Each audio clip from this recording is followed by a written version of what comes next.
excited to bring you this perspective, this unique summary of different viewpoints on the same problem. And so I would just get started with handing the microphone over and ask every one of the panel members to quickly introduce themselves, just say something about their background, about the organizational company they're coming from and working with, and who they are. And all of you who have been at ICOR 2011 in Zurich, whenever someone exceeded his time limit, they had like a big Swiss Alp horn. So we digitalized that. And as we feel like we cannot just stop someone in the middle of his speech, I have this one here. And whenever the Swiss cowbell rings, that would be your sign to kindly pass the microphone on. And yeah, we're looking forward to your introductions. And in the middle of the workshop, my colleague Ian will take over then.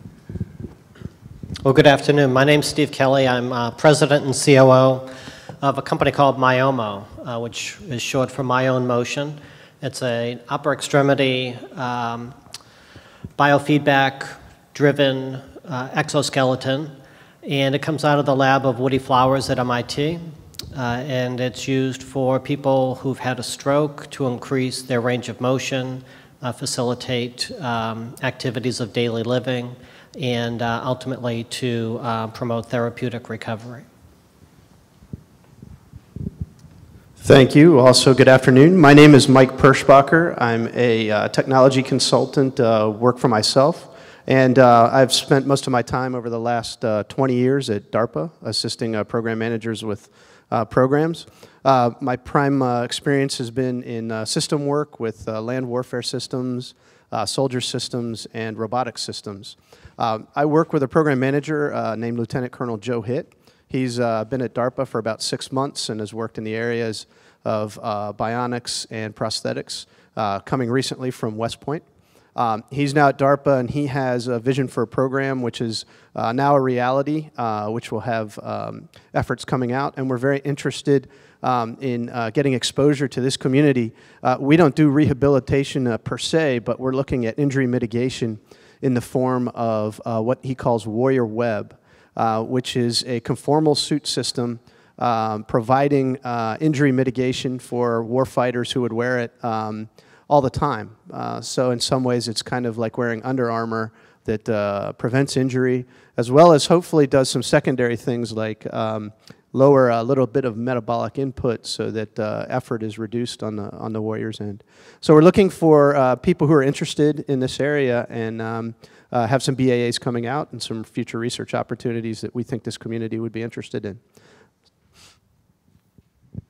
Good afternoon. I think it's a great idea to have a panel with engineers, researchers, physicians, and government together.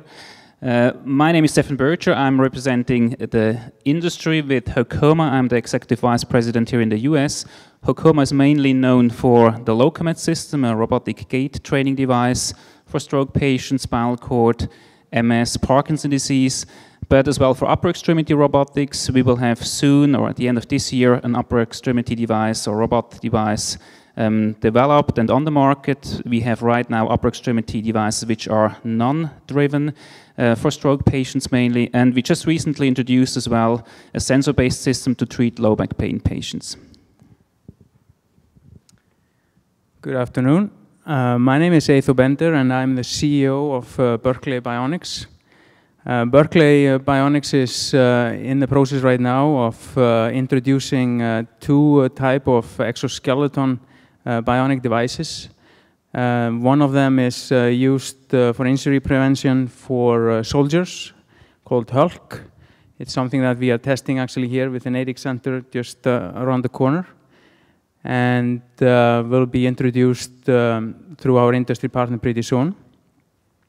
The other one is E-Legs, which is meant for people to step out of wheelchairs and walk.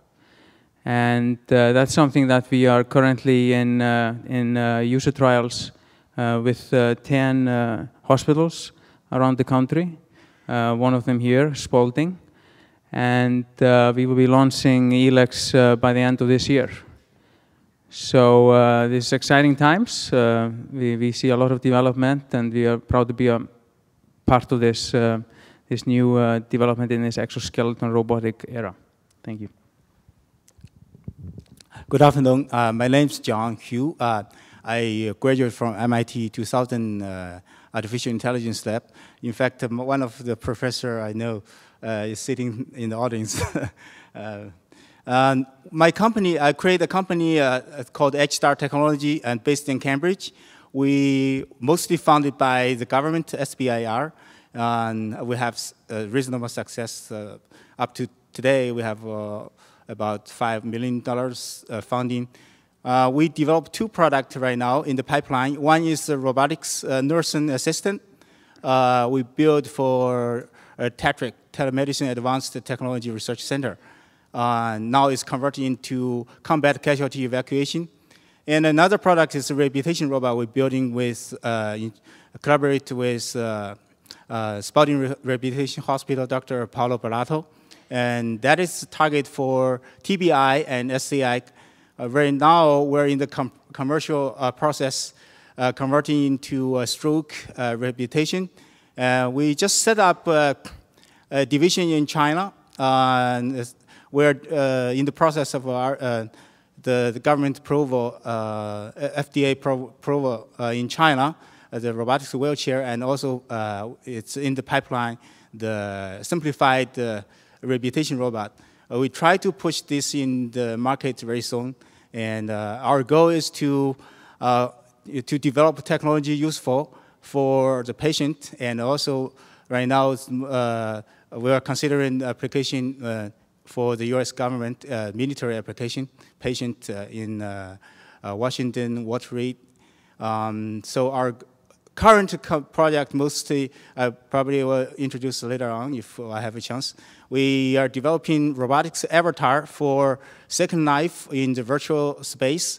That's one of the, our hope to hopefully help us to commercialize our rehabilitation robot into recreational rehabilitation. Thank you. Hello, my name is Al Lowe. I'm a neurologist at Brown University in the Department of Veteran Affairs.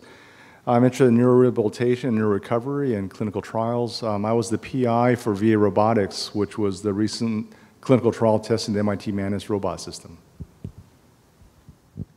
Hello, my name is Alma M. I'm a physical therapist. I'm the chairperson and professor of the Department of Rehabilitation and Movement Science at the University of Medicine and Dentistry of New Jersey.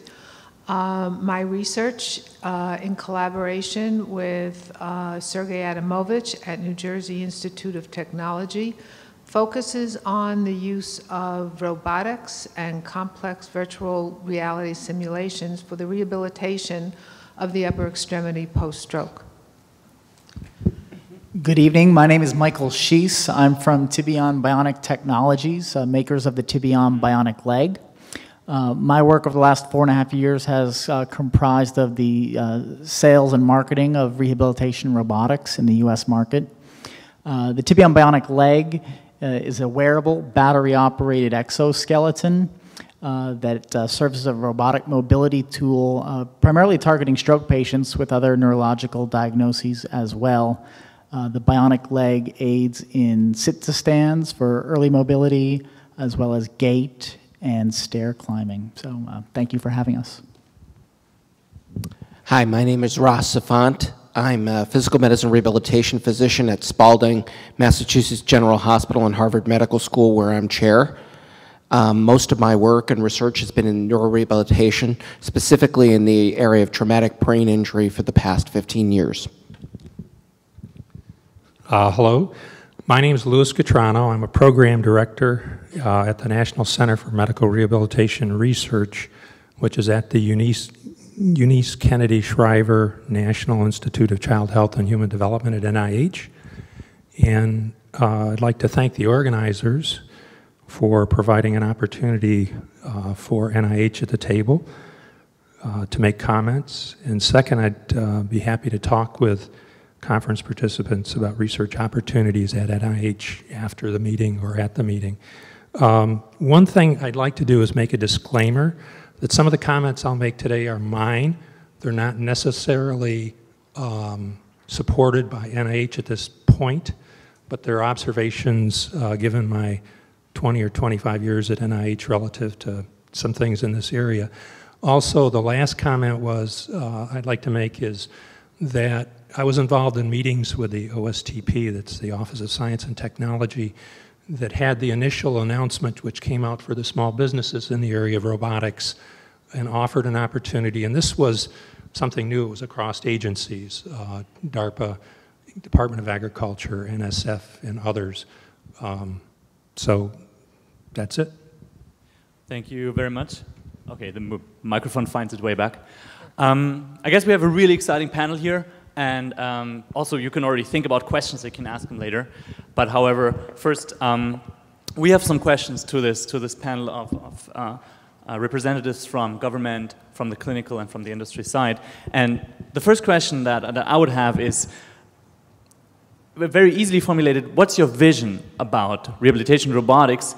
But basically, if you had superpowers, you have super manpower, super government support, super everything. If you were super, where would rehabilitation robotics be in 10 years or in 20 years? From your perspective, from the perspective of your company, but also from the perspective of the larger part that you represent, industry, government, or the clinical part. Okay. Was that my time is up already? Oh, okay. So, you know, I think that in the real estate market, it's about location, location, location. And in healthcare, I think it's about cost, cost, and cost. So if I had superpowers, what would I do? I would deliver a personal robotic system that was at a cost that people that make the median U.S. income could afford. You know, I'm reminded this week that when cell phones came out, the first cell phones cost, if you can believe it, $4,000 a piece. And now, you know, forget smartphones, a cell phone, if you can find one that's just a cell phone, is about $40, right? So it's definitely an achievable goal, but I think it's the biggest impediment to really bringing the value of this technology to the people that need it most. So, you know, the vision that we have is to deliver a personal robotic system that's very affordable. There's a great reference model for personal mobility systems. It's called the automobile. And you can get an automobile for $20,000 to $60,000, depending on, you know, your tastes and budget and all of that. And I think that if you add up everything that everyone on this panel delivers and add some other things, at the end of the day, you know, that's a reasonable sort of price for that kind of total mobility system. Thanks. From our end, we're watching changes in warfighter results as people come back from 10 years of war. Musculoskeletal injuries are on the rise, which affects the ability of soldiers, both male and female, to be redeployed. It has a cost aspect to it, has a quality of life aspect to it. And I think we see most of this community, perhaps in extreme cases, assist with that back end of the problem. And what our desire is, with some new research initiatives assisting DARPA and from Colonel Hitt's efforts with Warrior Web, are to be able to draw those technologies into the possibility of being wearable all the time. To be miniaturized or at least shrunk to the point where it's comfortable to wear it, no different than I would wear a combat uniform, and make it so that rehabilitative capability is brought into the full-time active capability. We've had efforts such as this before to assist with load carriage. Some of the panel members have performed on this work, and we're glad to see that work has a life in the Army for different sets of uses, and hopefully with the other services as well. But our look at it as we look with a new set of eyes with DARPA in Warrior Web is to assist with injury mitigation, as well as some effects on what we can do with energetics. There are a lot of technologies that could potentially feed into this: structural, suit-based, power generation through actuation, energy harvesting, energy regeneration. So there are semi-active aspects to what we're looking for in a Warrior Web suit. So a whole mix of technologies that we see helping on the rehabilitative side. To include the ability to analyze what's good and what works and what doesn't in a modeling sense. I had to try it once at least. Well, we work all the time in rehabilitation, so this is probably not completely related to this, but if I would have money or money would be available, I think we should spend much more in prevention than in rehabilitation. But this is more a healthcare issue, or just to incentivize prevention than just rehabilitate stroke patients, for instance. If we are in rehabilitation, I think it would be great to have a lot of interdisciplinary teams like physicians, engineers together and really discuss what is needed and to find solutions to really come up with products or devices that help patients and therapists to really have better treatment outcomes. I see devices, or it would be great to have devices that start in rehabilitation, really improve motor outcomes, but then convert into assistive devices, devices the patient can take home, can continue to improve, so kind of a stationary approach first and then a portable approach, and have a device that is probably allowing or offering both of these treatment scenarios. Together with these teams, probably to identify what are really the right technologies that will help patients. Is it VR? Is it sensor-based technology? Is it robotics or drives? I think there is much more out there that we need to know, and hopefully with a lot of money this will be available or will be possible to identify. And always well with engineers to identify the technology that is probably best suited to build in smaller drives that really allow portable products, so that we improve the clinical know-how and then convert this know-how into the engineering piece to come up with meaningful products.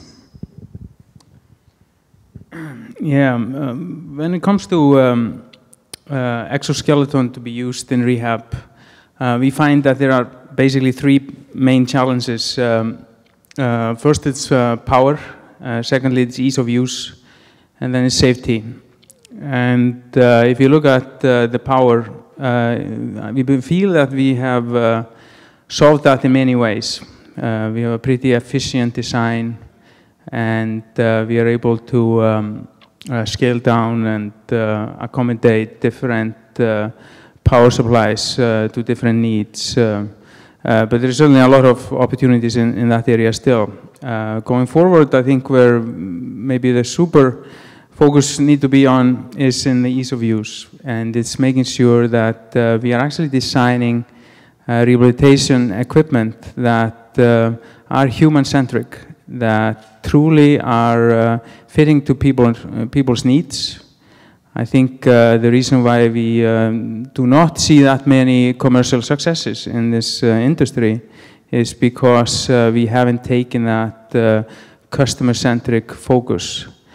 And to develop more devices that actually people can not only use in rehab, but can, like Stefan says here, continue taking home with them, and they become like your companion during the whole day is a huge hurdle to overcome if you look at the current rehabilitation devices. And I feel that that is really where the industry has to focus. Associated with that is obviously safety, especially when we're dealing with taking people with some form of paralysis out of wheelchairs to walk. That is a big challenge, but I believe that through that human-centric design, that automatically kind of will be solved. And so that's my point on this. Thank you. Okay. Well, one day when I asked my son if I build a robot, what he wants the robot to look like, what the robot should be, he said, the robot should not be boring. So our company is our target to build a robot which has the function to help people, but will be not boring. So that's our definition. And we are on rehabilitation. We focus on to develop our compliance-based actuation, which will make our robot safe. The safety index function for a compliance robot is 5 times better than the direct drive. That's in the article reported. So we are develop a serial elastic actuators, compliance actuator-based robotic system in our rehabilitation and also nursing robot. And that will enhance human-robot interaction safety. And the second point is we also push very hard to create a not boring robot, which we combine with virtual reality and try to make the training process fun for the user. And also right now we invest a lot on the robotics avatar, second virtual space, to extend the training procedures. And our hope is one day we deliver a robotic system not only work in hospital, also work at home remotely and in a safe way and with fun, so that a lot of people will love it. And the challenging will be an affordable system and safe and fun. So thank you. So back to the superpowered dream of things. I think the reason this panel is fun is because we have different perspectives. And I'll take the perspective of a clinician, and meaning very patient-oriented. I'm interested in rehabilitation. I think from a patient's perspective, for neurological injury, once you stabilize acute event, prevent the person from dying, the rest of your life is about recovery, rehabilitation, and quality of life. So that being said, I like for us to be able to achieve a much higher level of functioning for people who are injured than we are now, really by any means possible. And robots, I think, can be a part of that, but I think I'm interested in any kind of technology that can help with that. And the second point is really another vision on really public health, and that we can improve the standard of high-quality rehabilitation across the country and access. So if I were to be injured here in Massachusetts, I would hope I can have the same access to high-quality rehab as I would across the country, whether it's Missouri, Alaska, or Hawaii, and I don't think that's the case right now. And I do think robots and technology can play a strong part in accomplishing that. Well, if I could wave my magic wand, I think I would like to change the way we think about robotic intervention. And rather than it be an intervention post-event, post-injury, post-stroke, I see it more in the line of exercise, the way the average healthy person does exercise. And I would like to see it in the acute phase, post-event, being given to the patient to be used in their room by themselves in addition to their ongoing therapy. They then take it home and they use it just as we would use a treadmill or a bicycle. I think it's in order to maintain what they get and perhaps increase it more, you have to do it over your lifetime consistently. And I believe that the robots have to be interfaced with complex, meaningful activities in order for the patient or the person to use them continually. Couple thoughts. My first thought is you know, Steve uses a cell phone analogy. I like thinking about rehabilitation robotics where drug-eluting stents were, right? We had hardware first, metal hardware, that delivered some great outcomes. You know, we solved a key problem, much like robotics solves the problem of delivering an intervention over and over again. That stent, right, opened up, restored blood flow, but there was still a problem of 25%, upwards of 30, 40% of restenosis in many of those cases.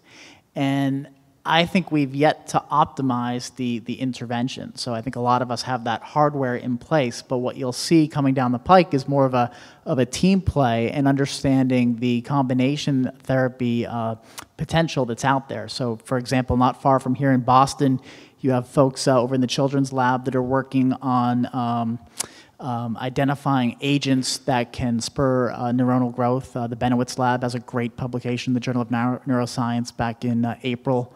It's a rat model, but quite interesting that it looks at inosine as a really a nice agent that can spur axonal growth. And then from there, you have Dr. Zafant's colleagues at Spalding have done some interesting work with transcranial direct current stimulation. So we've scratched the surface in applying pieces of hardware to the puzzle, but in terms of optimizing the intervention and identifying responders, I think we have a long way to go. Secondly, I'd add that I think, one of the, we heard it echoed at the front of the table over here, would be the notion of ease of use. And I think that's key in robotics, and particularly, talking to an audience here full of engineers and engineering students. Ease of use is key in rehabilitation and physical therapy. I was at a small rural clinic in Pennsylvania a couple of weeks ago, and I was on one of my talking points about, technology has permeated many aspects of medicine, but it really hasn't permeated rehabilitation yet. And she said, this was a physical therapist, she said, we're simple creatures. And, you look around the gym, you see mat tables that go up and down, you see Swiss balls, right? You see a set of stairs. So I really think it's incumbent on industry and listening to our clinician partners to deliver a solution that not only optimizes the outcomes, but also is really simple to use. It's going to be key. Thank you. So if I had my way, I think the first thing I'd really like to do is actually make a change in clinically meaningful metrics. Something that was a here and now and a deliverable, because I think that impacts on cost. And cost was brought up earlier, but you can't measure it. I think it's an important thing to break up. It's among our most salient elements, but you have to make a difference to make anything valuable. Number two is I'd like to bring up the issue that was brought before. So many of us have a little bit of a bias, including myself, for neurorehabilitative-based issues, but there is an enormous population of people who have musculoskeletal-based issues that we really haven't begun to as vigorously transfer many of these concepts to. I think we also need to look at facilitatory. So are the robots really poised to be the entire answer? Do we have that in too many other areas of medicine? Or are they simply one tool or a facilitatory tool? And do they need something, as you were discussing, a potential drug therapy, magnetic stimulation, electrical stimulation in the right window, in the right person to facilitate benefit as much as we might want? And then I guess I'd want a way of dealing with environmental variation and making what we train people adaptable for their environment, whether they're here at the Marriott or they're down at Gillette Stadium or wherever, and they could transfer some of what we've taught to the real world. Gosh, let's see if I can come up with some wisdom here. As you know, NIH is a research institution, so let me say something, I guess, in a different way, which reflects what some of the other panel members have said. It would be nice to look at robots that, in the rehabilitation area, looked at physical, social, and cognitive impairments across the board. Some of these would be innovative, and hopefully you all will come up with some of these. The other aspect is again, in terms of rehabilitation care, they should be part of the continuum, which is acute care across to when you're in the community. And I think that's an important element of making them part of our lives, just like we do with a car, for example, for transportation. The other part is effectiveness and outcomes. What do you really expect in terms of when you build something, in terms of what's going to happen short term, intermediate, and long term? And are you accountable for that? You know, one of the lecturers earlier said that one of the big factors coming up is the cost aspect. And the cost aspect will be reflected in that. I think market penetration has a lot to do with the cost of the device, its attractiveness to what it's the problem that's been designed for, and what it actually does for you.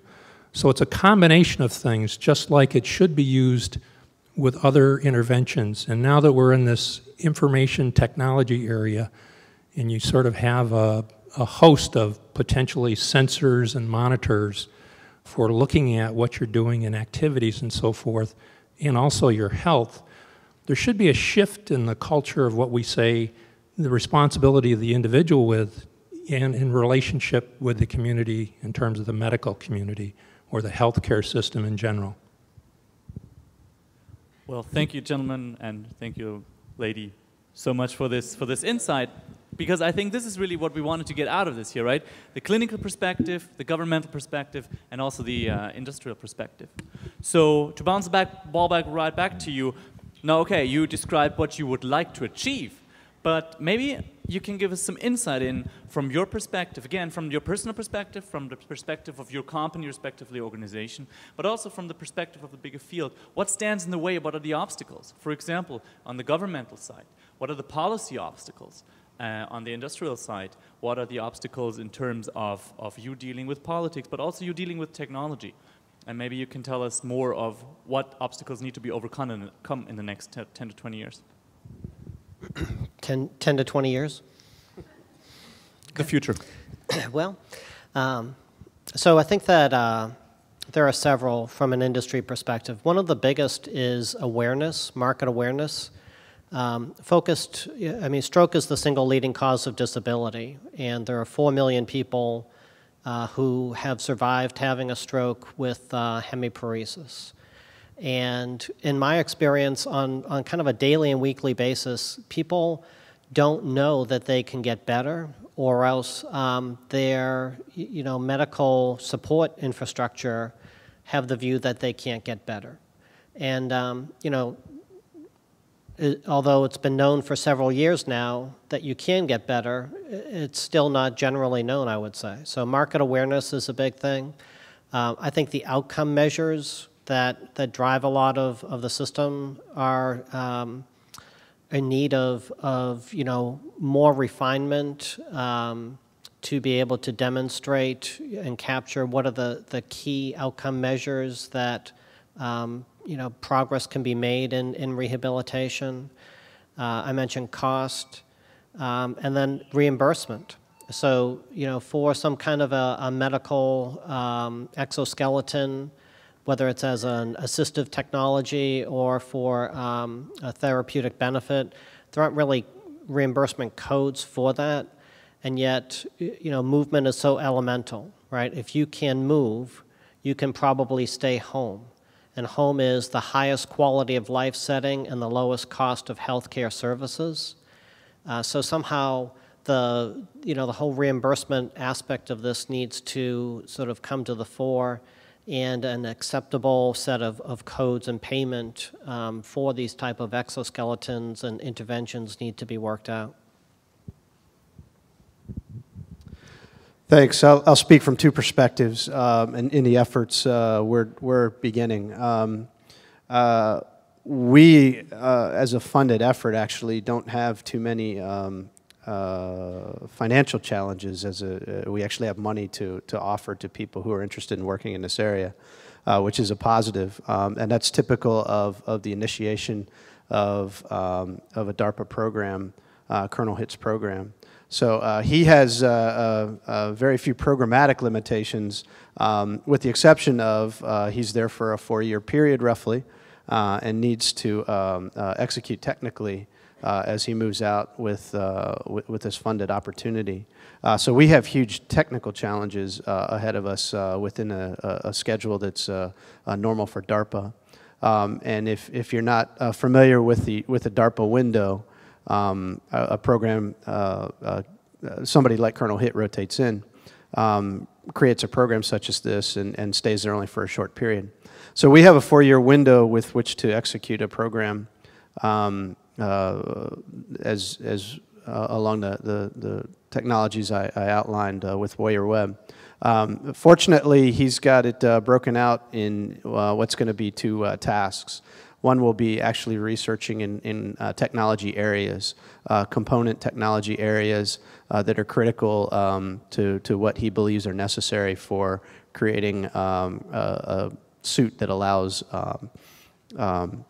somebody to wear it, be fairly transparent, and I'm pretty encouraged that on the rehabilitative side, people are interested in having systems that are transparent for patients, mostly for ease of use and for most likely, my interpretation, long-term benefit based on ease of use. So that's what we actually need as well for extended use. We have it broken out in 2 parts, researching core technologies, and then a second BAA or proposal opportunity in the future for an integrated suit. There are always barriers for us afterwards. We're in DARPA and working at DARPA, assisting DARPA on programs. It's an agency of technical development. The future beyond that for the services is always interesting and somewhat unpredictable. But in terms of true service requirements after having technology discovery is usually a challenge for us. Not one that's impossible to overcome and always a challenge to take on. But what you have to do is show the benefit of technology through additive capability to warfighters. Thank you. From an industry point of view, I mean, it would be nice to have no financial problems. Financing is always an issue, and I mean, to drive costs down of products, but still being profitable, having a marketing team, sales force, and all the regulations in place, that's certainly a challenge. So FDA is, on the regulatory thing, a challenge in general. It's costly and time-consuming when it comes to development of new products, to deploy them as well. Then another thing, obviously, reimbursement that Steve mentioned already. And when reimbursement is always about evidence-based data, so you have to prove that you're probably better with your device or with your treatment approach than a conventional approach. At the same time, this is based on RCT, so randomized controlled trials, and they are usually probably not what you really want to measure, so you don't want to compare, in our case, a low-commit intervention with just conventional intervention. You want to really see what a low-commit with all his benefits can improve and have different outcomes that are probably not yet in place. So there are a lot of challenges on the clinical side when it comes to acceptance. PTs and occupational therapists are sometimes conservative when it comes to adopting new technology. So there needs a lot to be done on the educational side, and obviously, and this will help the ease of use. We heard this already might be a main theme here, to develop and to come up with products that can be easily used by therapists and patients at the end. Thank you. Yeah, I have a background with the company Osur, who introduced many of the prosthetic legs that you see around, Bionic Legs. And one of the things that we saw, especially working with that part of the industry, prosthetists, is that they are relatively tech savvy. And so there's a good understanding of the technology, even robotics nowadays. I think one of the big challenges and hurdles is that in the rehabilitation field, we are often dealing with there is this culture or religion of it's more hands-on. And it's certainly changing, but it's a slow and gradual change. And this embracing technology is something that we are definitely dealing with as a challenge from an industrial perspective. The other challenge is simply our industry is very small. It's very difficult to scale and to kind of take products, especially robotic products that tend to be really expensive, and scale across the industry. There are only so many rehab centers, and there are only so many tech-savvy rehab centers. And to find a way to scale even across to other industries, the technology that we are developing, we are partly doing that, for instance, with the soldiers. But I think it's necessary to take it much further than that to be able to drive down prices.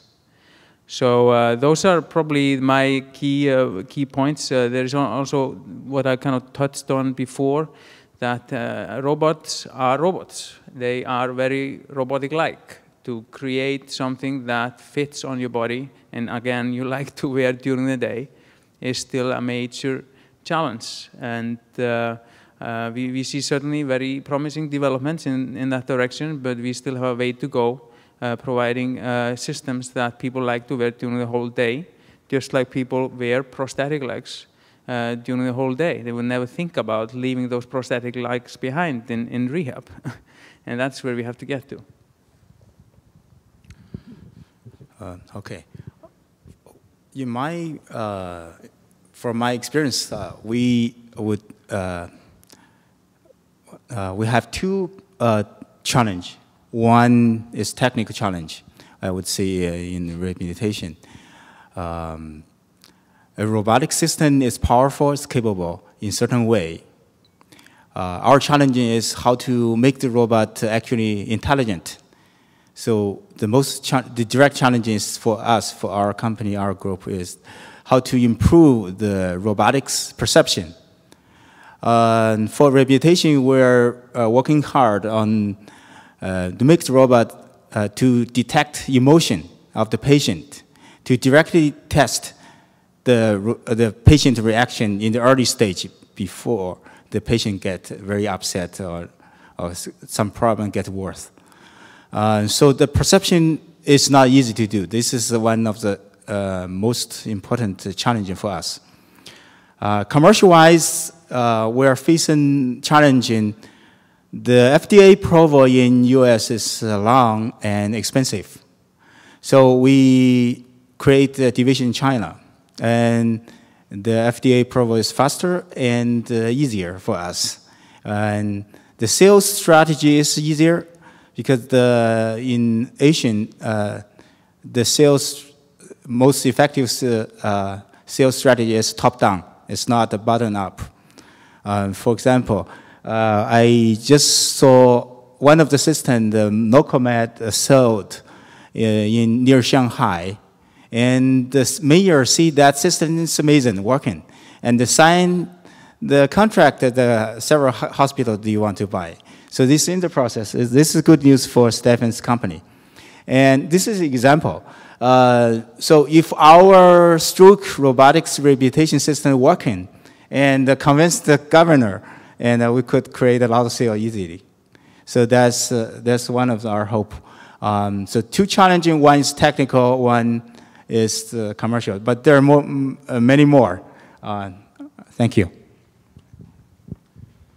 So robot rehabilitation, I think that the rehab part is very important. We're not making robots for the sake of making robots. It's within the context of rehabilitation, and the objective is to improve rehabilitation. So I think within this paradigm, there's two areas where there are challenges, areas of development, and potentially obstacles. I think one bin is really the robot device technology part of it, and that's where all the engineers are doing such a great job, adding more features, making it easier to use, more reliable, safe for non-technical people, those sort of things.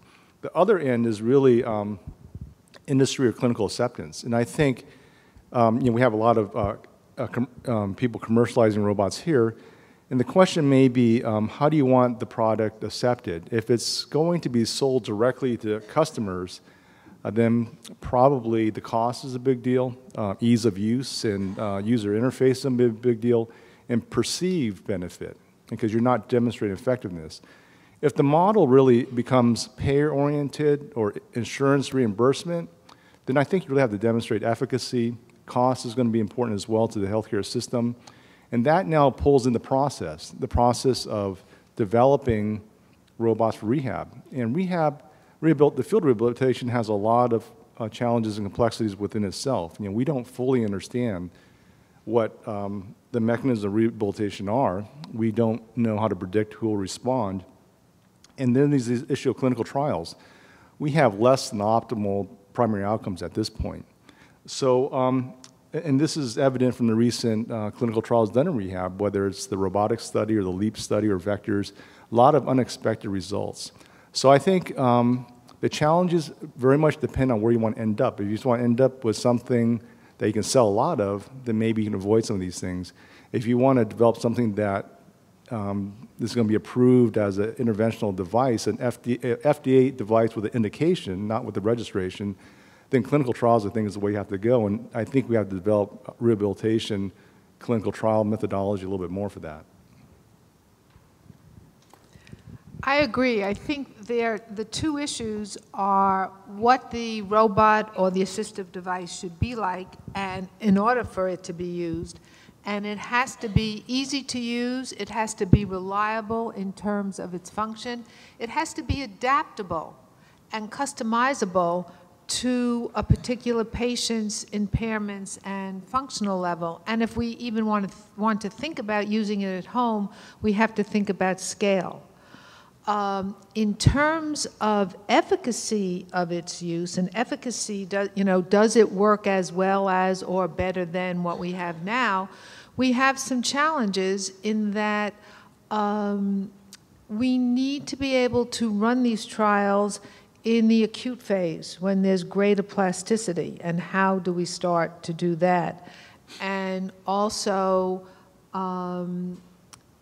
our outcome measures. We really need to delve into our outcome measures to make sure we are seeing everything that those robots are capable of doing, and can we measure it in a functional way. Thank you. Given that resources are tight, as numerous others have pointed out, one of the biggest challenges I see is in identifying responders, as Dr. Lowe mentioned. I agree with that. Particularly when you look at Dr. Lowe's work, right? Not everybody responds the same way to a robotic intervention. And if you are familiar with the LEAPS work done by Pamela Duncan, that work as well shows that not everybody responds, right, to not alone a robotic treatment, but let alone an intensive treatment, body weight support, treadmill training, given intensively in the clinic. So, with tight resources, I think, if we had a magic wand in an industry, we don't have the ability necessarily to run the trial and develop the outcome measures single-handedly that will point to who are the ideal responders of a given rehabilitation robotic technology. So, I think working in deep concerted effort with those who are in research and the practicing clinicians will give us better insight into who the ideal responders of a technology are.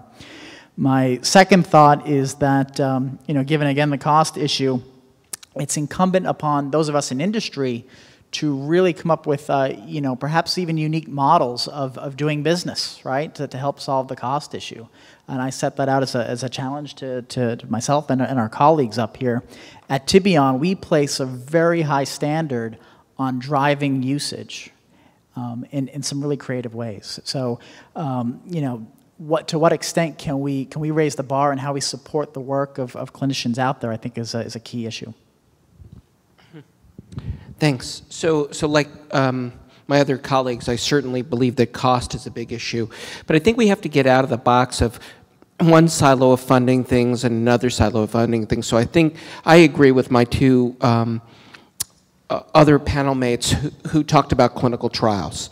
And this is incredibly important, but we're going to have to look at it in a broader way. I think we're going to have to look at it that we need everybody coming together, government funding agencies, the NIH, the DoD, industry partnering together with academia, with consumer organizations in order to try to get things done. Because I think in reality, we're going to have clinical trials that show elements of efficacy with important outcome metrics that have clinically meaningful sorts of translations that have real-world application.